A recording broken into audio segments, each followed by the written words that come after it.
relação também na parte de PRP, nós sabemos que a área médica, principalmente a área de ortopedia, nós vemos muitos esses jogadores de futebol usando PRP, PRF. Você tem alguma coisa para falar para a gente sobre esse assunto? Sim, com certeza.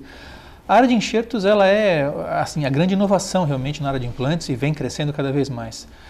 Tanto o PRP quanto o PRF, que nada mais são do que derivados sanguíneos, você faz a coleta do próprio sangue do paciente, então você elimina qualquer chance de rejeição ou a contaminação, vamos dizer assim, com outras partículas ou outras substâncias orgânicas, né, de uma pessoa para outra, por exemplo. E ela realmente ajuda, trazendo, né, com esse concentrado, basicamente de células vermelhas, que é tirado do sangue, ele é sedimentado através de centrífugas, e você tem esse material que é utilizado conjuntamente com os biomateriais, os enxertos ósseos, por exemplo, substitutos, né, de enxertos ósseos, e você consegue melhorar e trazer para aquela região onde está sendo enxertada fatores de crescimento e outros derivados específicos da cadeia de coagulação e da cadeia de reparo ósseo que, na ausência deles, tem um tempo maior aí para ocorrer. Quando você coloca esses derivados sanguíneos, PRP, o PRF e outros, né, que o PRGF, por exemplo, é um deles também, você estimula e você acelera o processo de reparo ósseo final. Então, isso é muito interessante para o resultado final do paciente, que é o que ele mais quer, que é pôr um dente, né? Ninguém quer pôr um implante, né? Mas o dente é o final.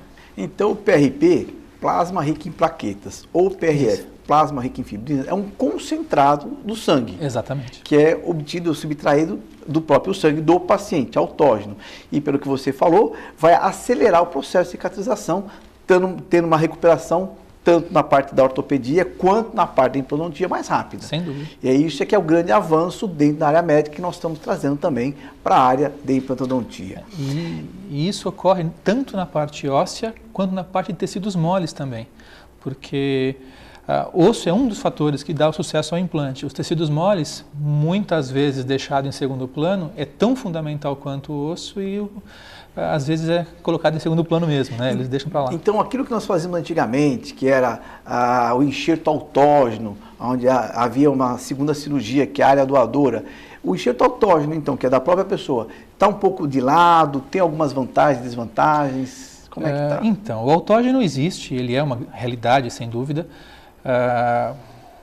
Por muito tempo foi considerado como até um termo em inglês, né, gold standard, seria o padrão para uso para as grandes reconstruções.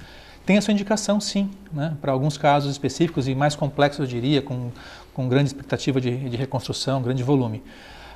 Porém, especificamente para alguns casos que diretamente são aplicados na implantodontia, como, por exemplo, um levantamento de seio, né, uma enxertia em seio maxilar, os resultados estatísticos mostram que não deixa nada a desejar um enxerto de biomaterial comparado com o autógeno. E então a gente percebe que uma cirurgia agressiva, que é um enxerto autógeno, ainda mais da crista ilíaca, por exemplo, no dorso da bacia, você não tem necessidade de realizá-lo.